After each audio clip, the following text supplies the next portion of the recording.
कर रहा हूँ कि आप बताइए कि जो प्रोटीन होता है, प्रोटीन क्या होते हैं? प्रोटीन एक ऐसा पदार्थ है जो नाइट्रोजन से बना होता है और ये जीवों का विकास करता है, जैसे में दूध, दाल, मीट, मछली में पाए जाते हैं। बहुत बढ़िया। जो प्रोटीन होते हैं, प्रोटीन कितने प्रकार के होते हैं? दो प्रकार के कौन कौन? एक रेशेदार प्रोटीन, एक गोलीय प्रोटीन। गोलीय प्रोटीन जो होता है, गोलीय प्रोटीन क्या है? वह प्रोटीन जिसका अणु गोल होता है और ये जल में घुल जाता है, उसे गोलीय प्रोटीन कहते हैं। बहुत बढ़िया। गोलीय प्रोटीन किसमें पाया जाता है? अंडा में। बहुत बढ़िया। जो रेशेदार प्रोटीन होते हैं, रेशेदार प्रोटीन क्या है? वह प्रोटीन जिसका अणु रेशा जैसा होता है, उसे रेशेदार प्रोटीन कहते हैं और ये मांस में पाए जाते हैं। बहुत बढ़िया। रेशेदार प्रोटीन का उदाहरण क्या है? मायोसिन, ये मांसपेशिया में पाए जाते हैं। एक होता है कीरेटिन, नाखून, त्वचा और बाल में पाए जाते हैं। बहुत बढ़िया। तो प्रोटीन जो होता है, प्रोटीन का उपयोग क्या होता है? खून का पीएच मान कंट्रोल करने में और शरीर की वृद्धि के लिए। बहुत बढ़िया। यानी इन्होंने बताया कि जो प्रोटीन होते हैं, प्रोटीन नाइट्रोजन से बना एक पदार्थ होता है और ये जीवों का विकास करता है, यानी जीवों के शरीर में भी वृद्धि करता है। और जो प्रोटीन होते हैं, ये दाल, दूध, मांस, मछली, अंडे में पाए जाते हैं। और इन्होंने बताया कि जो प्रोटीन होते हैं वो दो प्रकार के होते हैं। कौन कौन? तो एक होता है गोलीय और एक होता है रेशेदार। जो गोलीय प्रोटीन होता है उसके अणु जो होते हैं, उसके कण जो होते हैं गोल गोल होते हैं और रेशेदार प्रोटीन का रेशा जैसा होता है।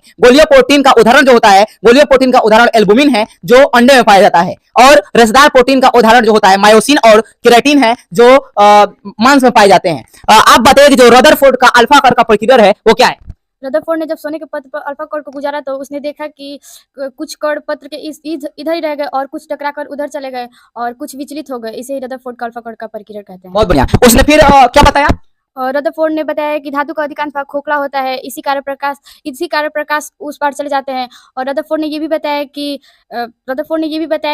परमाणु के नाभिक से टकराकर प्रकाश इधर ही रह जाते हैं क्योंकि नाभिक बहुत कठोर होता है। बहुत बढ़िया। यानी इन्होंने बताया कि जो रदरफोर्ड वैज्ञानिक था उसने अपना प्रयोग अपना प्रैक्टिकल एक सोने के पत्र पे किया और अल्फा किरण के साथ। जब अल्फा किरण को उस सोने के पत्र से गुजारा तो अल्फा किरण कुछ उधर की तरफ चल गए और कुछ इधर की तरफ टकरा कर रह गए। ये घटना क्यों हुआ? क्योंकि परमाणु जो होता है, धातु का जो परमाणु होता है वो अधिकांश करके खोखला होता है। जहां पे खोखला होता है उधर से प्रकाश चले जाते हैं और बीच में उसके केंद्र में एक नाभिक होता है जो बहुत ही कठोर होता है, उससे प्रकाश टकराकर इधर की तरफ रह जाते हैं। इसे ही रदरफोर्ड का अल्फा कर्व का प्रकीर्णन कहते हैं। आप बताइए कि जो कार्बोहाइड्रेट होता है वो क्या है? कार्बोहाइड्रेट कार्बन, हाइड्रोजन और ऑक्सीजन को मिलाकर जो पदार्थ बनता है उसे कार्बोहाइड्रेट कहते हैं। इस पदार्थ में हाइड्रोजन दो भागों में बांटा गया है और ऑक्सीजन एक भाग में। यह तीन प्रकार के होते हैं: मोनोसेक्राइड, ओलिगोसेक्राइड और पॉलीसेक्राइड। मोनोसेक्राइड वह कार्बोहाइड्रोजन जिसको जल में घोलने पर टूटता नहीं है और इसका स्वाद मीठा होता है, इसे मोनोसेक्राइड कहते हैं। ओलिगोसेक्राइड में वह हाइड्रोकार्बन जिसको जल में घोलने पर 3 से 10 के बीच में मोनोसेक्राइड देता है, उसे ओलिगोसेक्राइड कहते हैं। जैसे चीनी प्लस पानी रिएक्शन 2 ग्लूकोज। पॉलीसेक्राइड वह हाइड्रोकार्बन जिसको जल में घोलने पर 10 से ज्यादा मोनोसेक्राइड देता है, उसे पॉलीसेक्राइड कहते हैं। जैसे स्टार्च और पानी। बहुत बढ़िया। यानी इन्होंने बताया कि जो कार्बोहाइड्रेट होते हैं वो तीन चीजों से मिलकर बना होता है। कार्बन